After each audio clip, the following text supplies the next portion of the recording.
Bismillahirrahmanirrahim. Alhamdulillahirabbil alamin wa qala muallifu rahimahullah wa nafa'ana bi ulumihi amin ya rabbal alamin. Qauluhu tanbihun al hadru bi fathil kha'i. Tanbihun ari ieu eta hiji tanbih pangeling-eling. Al hadru ari lapan al hadru eta bi fathil kha'i kalawan dibaca fatah huruf kha. Khadru al mujamati anu dicecekan wa kasrid dodi sareng kasroh dodna al mujamati anu dicecekan. Berarti kumaha macana? Khadir. Wa yajuzu sareng wenang naon iskanud dodi nyukunkeun dodna ma'a kasril kha'i sarta kasroh khana. Berarti khidri au fathiha atanapi fatahna itu kha. Kumaha macana? Khadri. Ieu teh pedah tadi aya nyabit-nyabit Nabi Khidir. Pembacaanana teh kumaha? Tiasa khadru, tiasa khadir, tiasa khidri, tiasa khidir. Wa inna maluqiba pastina dilakob ya Khadir bihi kalawan Khadir. Nabi Khidir dilakob ku jenengan Khidir. Lianahu karna sanyana Khadir eta jalasa kantos calik ya Khadir ala farwatin luhureun taneuh baidoa anu bodas. Faizan teras dina nalikana jalasa hiya ari itu parwatin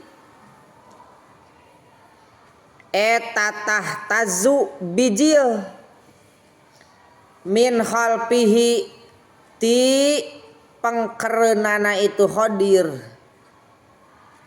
Bijil naon khadra'u hehejoan.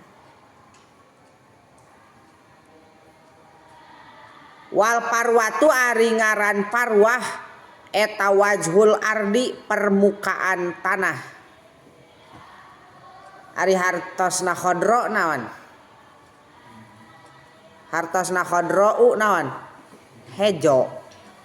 Tak latar belakang Nabi Khadir dinamian ku Khadir teh kantos calik dina taneuh anu warnana bodas. Dipengkereun Nabi Khadir pisan tumbuh jajadian-jajadian nu hararejo jadi subur. Jadi Khadir namina. Wa kunyatuhu ari alam kunyahna Nabi Khadir eta Abul Abbas. Alam lakobna Khadir, alam kunyahna Abul Abbas. Ari alam karimna jenengan aslina saha? Wasmuhu ari alam isimna itu Khadir Balya eta Balya. Jadi nami asli Nabi Khidir teh Balya.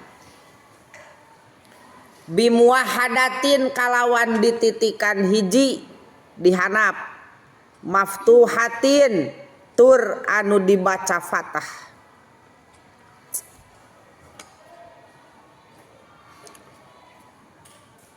Walamin sareng kalawan lam sakinatin anu sukun. Bal wa musannatin sareng anu dititikan dua. Tahtiyatin anu bangsa hanap dititikan dua dihanap Balya.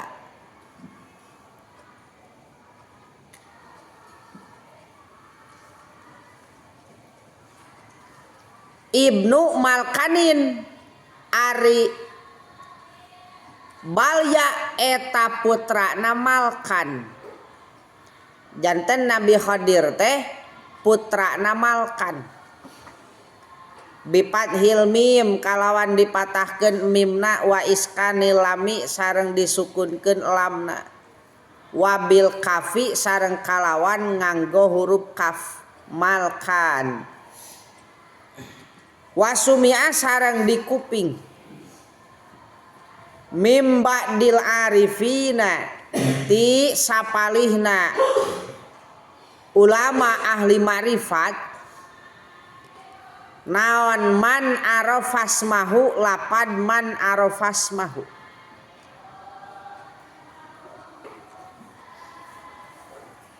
Kakuping ti sebahagian ulama ahli marifat ngadawuhkeun kieu man ari saha jalma eta arafa lamun terang man ismahu kana alam karimna Nabi Khidir wasma abihi sareng kana jenengan ramana Nabi Khidir wa kunyatahu sareng kana alam kunyahna Nabi Khidir walaqabahu sareng kana alam laqabna Nabi Khidir dakhala maka pasti asup man al jannata ka surga. Titik. Saha jalmi anu uninga jenengan asli Nabi Khidir, uninga jenengan ramana Nabi Khidir, uninga alam kunyahna Nabi Khidir, uninga alam laqabna Nabi Khidir, dakhala al jannah. Itu numutkeun dauhan ulama ahli marifat. Ari Nabi Khidir teu nepi ka ayeuna oge aya nu nyebatkeun masih keneh jumeneng. Wahwa ari Nabi Khidir eta yata'abadu ibadah ya Nabi Khidir bisyariati nabiyina kalawan nganggo syariat Nabi urang sadayana min yaumin tiwit dintenan ba'asa anu ngutus hu kaitu nabiyuna saha Allahu taala Allah taala. Nabi Khidir kumargi Nabi Khidir numutkeun kawanu kiat masih keneh jumeneng nepi ka danget ayeuna. Syariat nu dicepengna syariat anjeunna atawa napi syariat Kangjeng Nabi. Asalna mah nyepeng syariat pribadina. Nganti saprak Kangjeng Nabi diutus nyandak syariat Kangjeng Nabi. Nyandak syariat Kangjeng Nabi.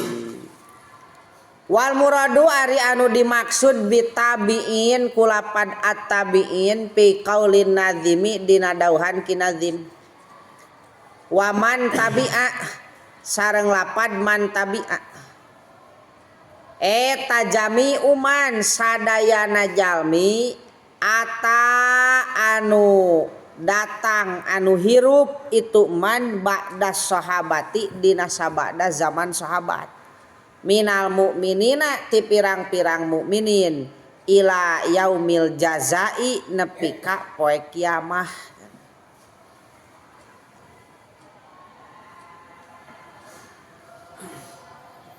Jadi nu dimaksud tabiin numutkeun Syekh Ahmad Al-Marzuki dina bet sanes tabiin anu kantos sasarengan sareng sahabat hungkul teu ngalaman sasarengan sareng Kangjeng Nabi sanes. Nu dimaksud tabiin di dieu mah jalmi nu hirup sabada masa sahabat nepi ka poe kiamah, berarti urang oge kategori naon?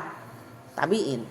Nu dimaksud di dieu mah qauluhu ari dauhan kinazim Syekh Ahmad Al-Marzuki lapad sabila dinil haq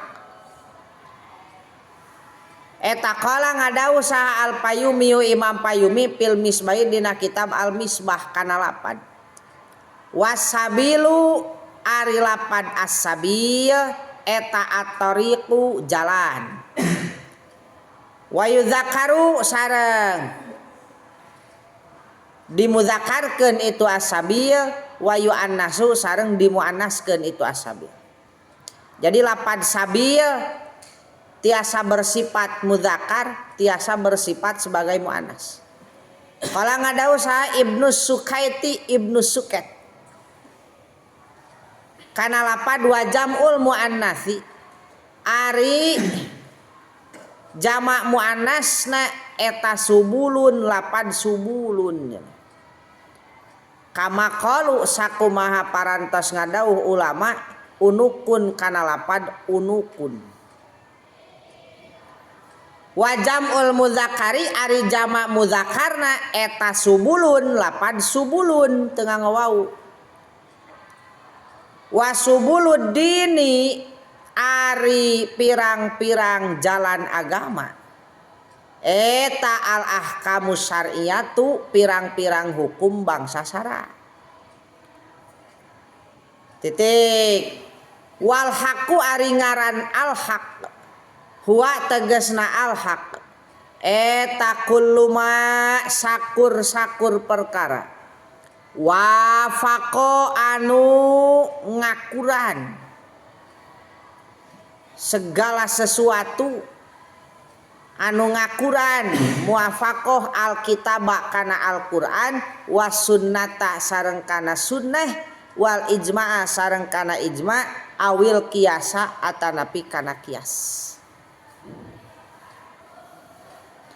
Jadi nu disebut al-haq teh kebenaran segala sesuatu anu sesuai sareng Al-Qur'an, sesuai sareng hadis, sareng ijma ulama, sareng kias.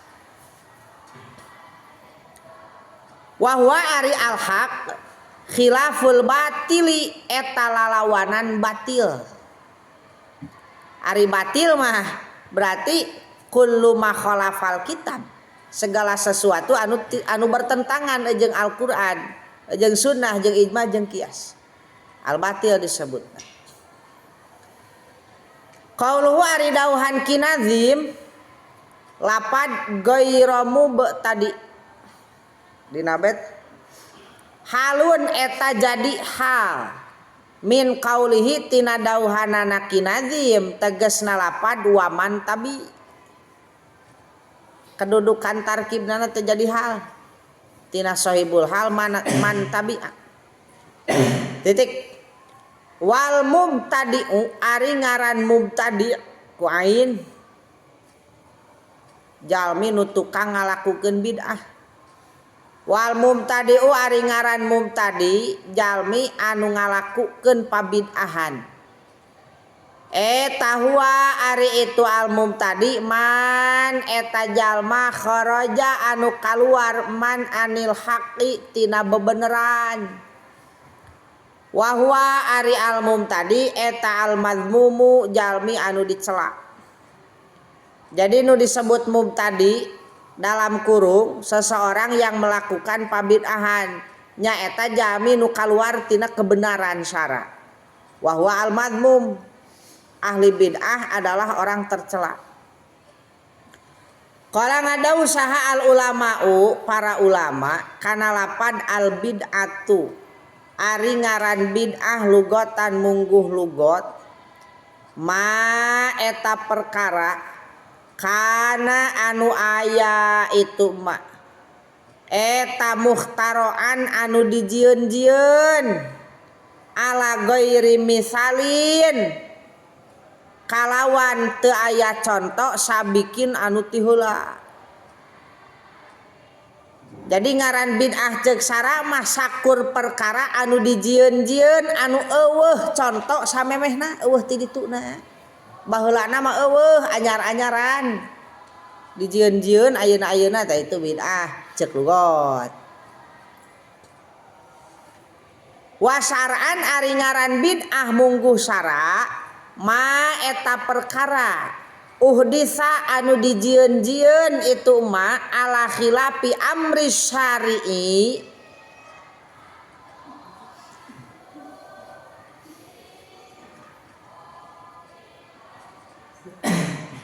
ala khilafi amri syari'i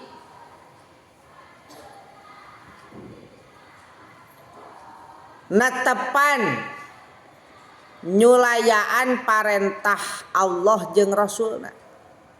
ngaran bid'ah cek sara mah segala sesuatu yang dibuat-buat anu bertentangan sareng sara, bertentangan kana parentah Allah, bertentangan kana parentah Rasulna, eta bid'ah cek sara. Segala sesuatu yang dibuat-buat bari perkara nu dibuat-buat teh bertentangan jeung aturan sara, itu bid'ah syar'an. Wahya ari bid'ah min haitsu hiya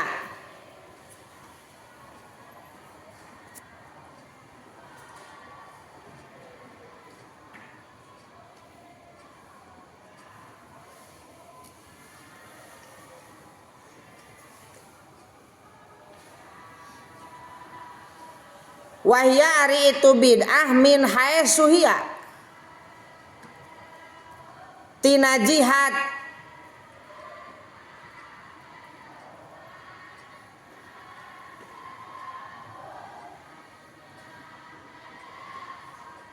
itu bid'ah eta mun qasimatun narima kabagi.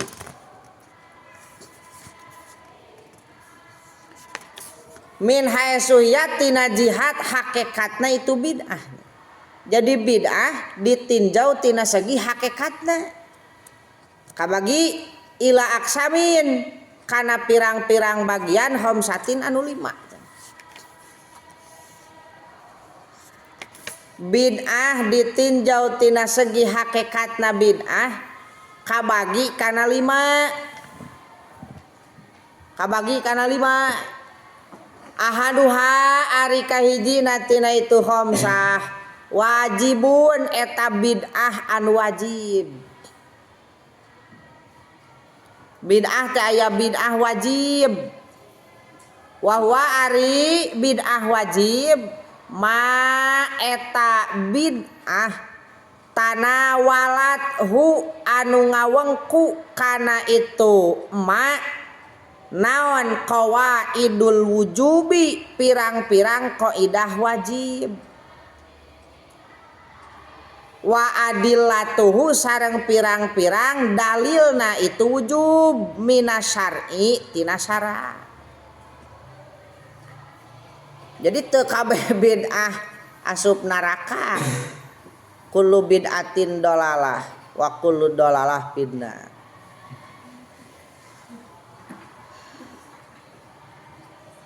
Kudu diguar deui. Tadi dia bid'ah ditinjau tina segi hakikatna bid'ah kabagi 5. Hiji aya bid'ah wajibah. Bid'ah anu wajib teu meunang henteu kudu dipigawe pa bid'ah anu ieu mah. Nu kumaha ari bid'ah wajib? Bid'ah wajib teh pabid'ahan anu ngawengku pirang-pirang qaidah wajib jeung dalil-dalil wujub tina syara. Jiga naon katadwinil Quran sapertos ngabukukeun Al-Qur'an. Wa syara'i sareng pirang-pirang ilmu syariat, pembukuan Al-Qur'an, pembukuan ilmu syara. Itu kal asupna bid'ah wajibah. Alasanana naon? Idza khifa tatkala dipikasieun itu Al-Qur'an jeung syara dipikasieun ala diai kana katoler-toler. Beki dieu teh pan jama teh beki loba nu teu bisaeun maca Qur'an. Beh dituna geus ampir langka anu katal Al-Qur'an teh. Lamun eta Al-Qur'an teu dibukukeun rek kumaha turunan urang, anak incu buyut urang. Fa inna tabligo karena sanyana ngadugikeun hukum sementara ngadugikeun hukum tablig liman kajalma-jalma badana anu tetep mansabada urang sadayana minal kuruni ti pirang-pirang kurun. Jadi ngaestafetkeun ilmu syara, ngaestafetkeun Al-Qur'an supaya lestari salawasna itu wajib melestarikeunana. Jadi tuluy diwariskeun di katurunan urang. wajibun eta wajib ijma'an kalawan ijma'. Kumaha ngantep kalep sabodo nu penting urangnya nu bisa maca Quran, nu penting urang katalar Quran. Sabodo turunan mah anak incu kumaha karepna sehingga teu mikirkeun kelestarian Quran. Wa ihmalu zalika ari nganggurkeunana itu tablig haramun eta haram ijma'an kalawan ijma' ulama. Titik. Zadana mihan sahabadul mutaakhirina sapalih ulama mutaakhirin kana lapad wa minal bidai. Wa minal bidai eta tetep tina sapalihna pirang-pirang bid'ah al wajibati anu wajib alal kifayati netepan wajib kifayah al istighalu ari katungkul bi ulumil arabiyati kana pirang-pirang ilmu Arab, ilmu bahasa Arab. Al mutawaqqi anu mikabutuh, al mutawaqqifi anu mikabutuh alaiha kana itu ulumul arabiyah naon fahmul kitabi memahami Al-Qur'an wa sunnati sareng sunnah. Sebagian ulama mutakhirin nyabangkeun bid'ah wajib aya nu disebut bid'ah wajibna wajib naon? Wajib kifayah. Nu kumaha bid'ah anu wajibna ala sabilil kifayah al istighal bi ulumil arabiyah. Katungkulna urang, fokusna urang belajar ilmu tatanan bahasa Arab. Anu memang eta teh dibutuhkeun, jang naon? Jang ngadorong pikeun supaya gampang memahami makna Al-Qur'an jeung hadis. Kanahwi kaya ilmu nahwu, katungkul diajar ilmu nahwu itu bid'ah wajibah. Bid'ah wajibah na alal kifayah. Wasarfi sareng ilmu saraf. Wal ma'ani sareng ilmu ma'ani. Wal bayani sareng ilmu bayan. Wal lughati sareng ilmu lughat.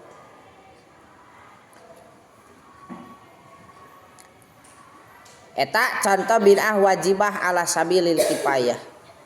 Kumaha lalaguan model arud, ilmu qawafi, ilmu musik. Bikhilafil arudi kalawan beda ilmu arud wal qawafi sareng ilmu qawafi wa nahwiha sareng sabangsana itu qawafi wal arud. Eta mah teu kalebet bid'ah wajibah ala sabilil kifayah henteu eta mah. Teu kakurung ku qawaid wujub.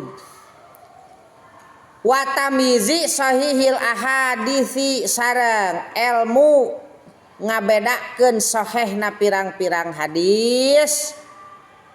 Wa tamizi sahihil ahaditsi sareng ilmu ngabedakeun sahihna pirang-pirang hadis min saqimiha tina dhaifna itu ahadis. Aya ilmu cara nganyahokeun ieu teh hadis sahih, ieu mah hadis dhaif, hadis maudhu, hadis munkar. Wa tadwini nahwil fikhi sareng ngabukukeun saupama ilmu fikih. Wa usulihi sareng usul fikih eta kalebetna kana bid'ah wajibah ala sabilil kifayah teh. Wa adillati sareng pirang-pirang dalilna itu fikih. Wa raddi sareng ngabukukeun penolakan alal qadariyati kana patekadan qadariyah wal jabariyati sareng kaum jabariyah wal murjiati sareng kaum murjiah wal mujassimati sareng kaum mujassimah. Jadi itu bid'ah wajib. Ngabukukeun urang ngutip nyieun hiji buku karya anu eusina pikeun ngabantah itikad pemahaman-pemahaman qadariyah, jabariyah, murjiah, mujassimah. Perlu urang cicingeun. Batur teh ya. anu mengatasnamakan Islam kedok nama kedok Islam tapi akidahna geus lain akidah Ahlussunnah wal Jamaah geus nyimpang model Qadariyah Mujasimah di dia disebutkeun Murji'ah Jabariyah maranehanana teh teknologina geus maju dakwahna geus lain kieu unggul tapi berbentuk buku berbentuk kitab eta teh kudu dibantah di perangan deui teh ku buku deui ku kitab deui nyieun pembukuan jangan etiran ngabantah akidah maranehanana teh wajib urang teh nyieun bukuna teh ngabukukeun teh tadwinana teh iza daat di mana-mana ngajak ila zalika kana itu tadwini nahwil fikhi naon hajatun butuh lamun memang perlu model ayeuna paham-paham berkedok Islam teh geus mulai ngayakeun pembukaan pengajian dina media-media. Jang anu awam anu teu apal. Heuh jiga kitu meureun naon teh ajaran Islam teh dina tauhid teh padahal menyimpang. Tah urang selaku Ahlussunnah ge ngagembor teh tina media ongkoh, tina alam nyata ongkoh. Ulah alam maya unggul dunia maya unggul. Tadi teh naon jang nyaimbangkeun. Lamun ku batur tuluy rek kumaha sementara kabeh gae mah make media sosial. Lamun ku urang henteu diminimalisir wah hancur. Jang awam anu berpegang teguh dina nyiar ilmu lewat media. Bahaya ke ka mana we karep ngiluna nanti. Wahbiyah sarua wahbiyah. Wahableng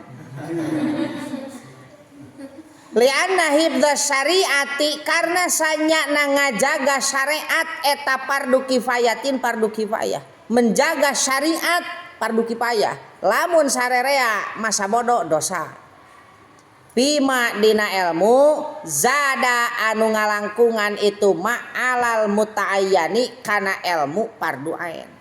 Jadi menjaga ilmu selebihna daripada ilmu nu fardu ain hukumna teh fardu kifayah ngaraksa ngajagana walaya taata sareng teu gampang naon hifdzuha ngajagana syariat illa bidzalika kajaba kalawan itu al istighol bi ulumil arabiyah hese kuncina ngaji deui tatanan bahasa Arab minimal kudu bisa maca Arab Arab boy mah tuh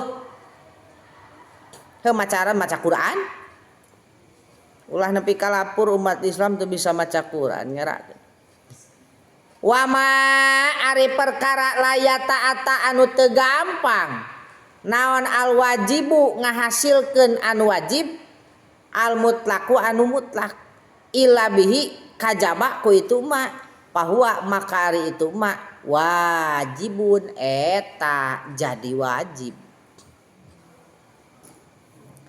hiji tah bid'ah wajibah teh bid'ah teh aya bid'ah wajibah tina bid'ah wajibah ge aya wajib ain aya wajib kifayah wasaniha ari anu kaduana tina itu sabaraha hiji tadi 5 limanya khamsah haramun eta bid'ah haram wahwa ari haram bid'ah anu haram eta kullu bid'atin sakur-sakur pabid'ahan tanawalat anu ngawengku hak kana itu kullu bid'atin naon qawaidut tahrimi pirang-pirang qaidah ngaharamkeun bid'ah haram teh sakur pabid'ahan anu kawengku ku qaidah tahrim wa adillatu sareng pirang-pirang dalilna itu tahrim asyariyatu anu bangsa syara jiga naon bid'ah haram kal mukus sapertos pajak liar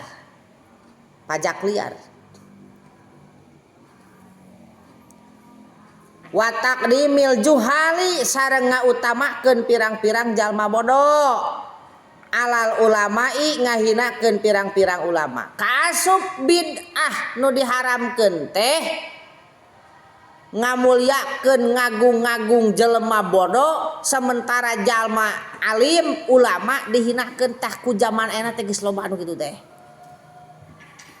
Heuh jelema nu lain ulama geura dianggap waliullah, zaman nu geus puguh ngarti ilmu agama dianggap sesat. Bener teu? Eta teh geus meunang nyeting eta teh. Geus meunang nyeting.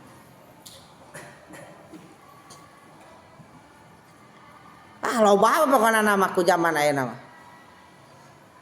Nu lain ulama gerak ku jalma awam teh dianggap waliullah, ari jelma nu geus puguh ngarti ilmu agama dianggap sesat. Heulah maneh geus arapa dina media saha-sahana nama. Lalieur. Eta teh kaasup bid'ah haram nu kitu teh. Wa tauliyatul manasibi sareng ngangkat wewenang asyariyati nu bangsa sara. Mere kewenangan pikeun ngautarakeun sumber-sumber syariat ka saha? Man ka jalma layasluhu anu teu pantes itu man laha pikeun itu manasib.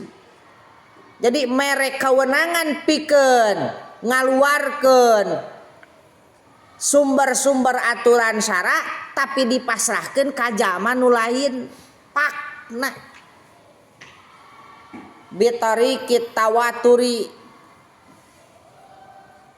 mungguh jalan mutawatir.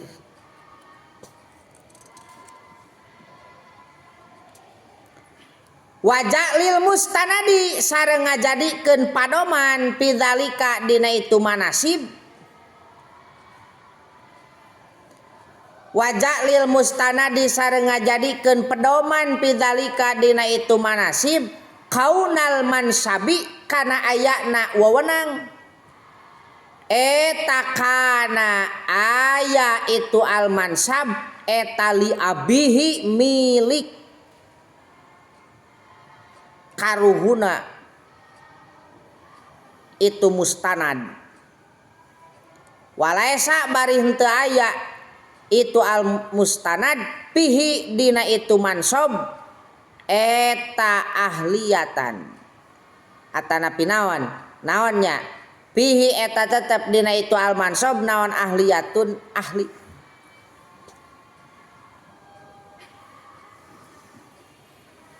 Jadi pedah wewenang eta penguasana nu jadi bapakna. Pamatea mah dipasrahkeun ka budakna, padahal lain pakna budakna teh. Naon disebutna nu kitu teh? Korupsi, kolusi, nepotisme nu kadari teh sarua. Wasali suhari anu katiluna tina itu khamsatun eta mandubun bid'ah mandub bid'ah anu disunatkeun. Tina pembagian bid'ah ditinjau tina hakikatna bid'ah aya bid'ah teh bid'ah anu disunatkeun. Wa huwa ari bid'ah mandub ma eta bid'ah tanawalathu anu ngawengku kana itu ma naon qawaidun nadbi pirang-pirang qaidah sunat wa adillatuhu sareng pirang-pirang dalilna itu nadbi. Jika mana pabid'ahan tapi bid'ahna bid'ah nu disunatkeun anu keuna ku qaidah sunat keuna ku dalil sunnah ka salati tarawih sapertos salat tarawih jamaatan barina diberjamaahkeun.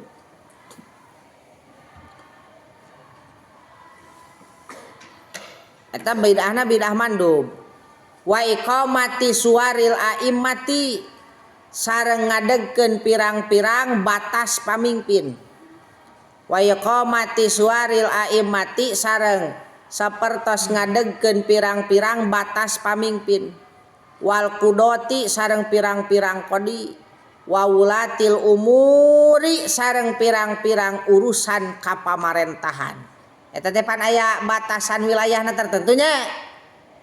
lamun camat sakecamataneun, lamun kades sadesaeun, lamun gubernur mencakupna dari berbagai wilayah lebih luas deui.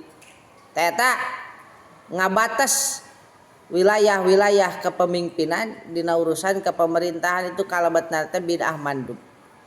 Ngalah teu acak-acakan, terorganisir, rapih. Ala khilafi ma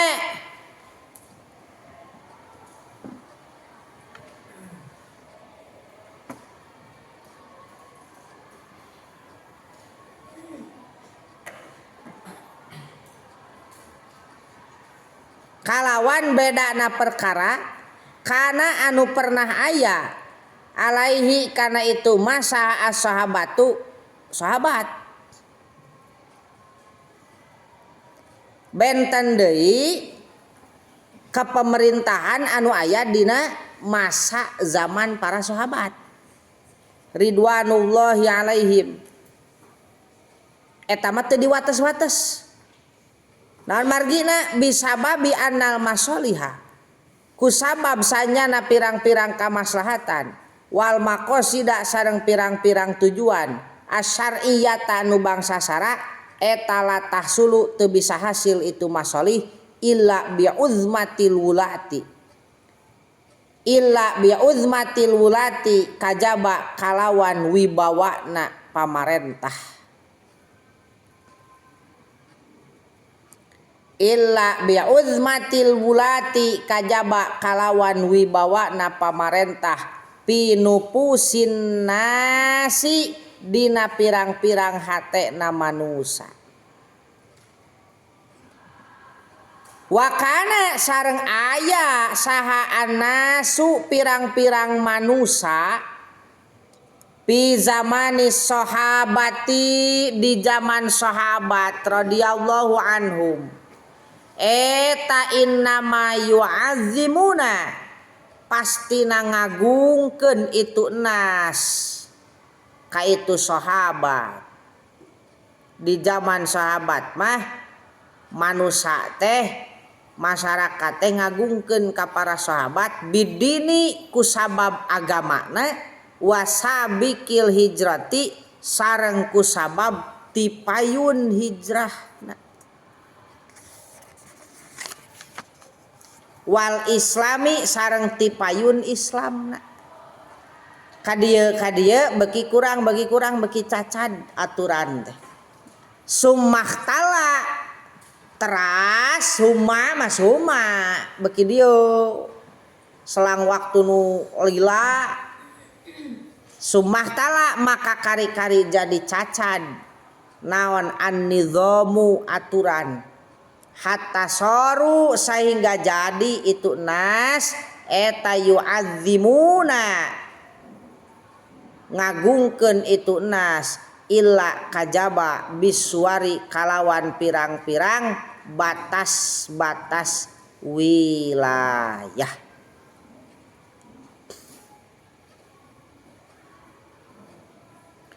Zadanamihan sahabaduhum sapalih ulama kana lapan wa minal bid'ahil mandubi eta tetep tina sapalihna bid'ah mandub di antawis contoh bid'ah anu disunatkeun ihdatsu nahwi ribti ari ngabangun saupama pondok nyieun pasantren eta teh kalebet teh bid'ah mandub wal madarisi sareng pirang-pirang madrasah nyieun madrasah ngayakeun pangajian di jerona eta teh bid'ah mandub wa kulli isanin sareng saban-saban padamelan sae lam yuhad anu teu dibiasakeun itu kullu ihsan piz zamanil awwali di zaman Kangjeng Nabi satiap padamelan sae anu teu kantos terbiasa dipidamel di zaman Nabi tapi eta teh sae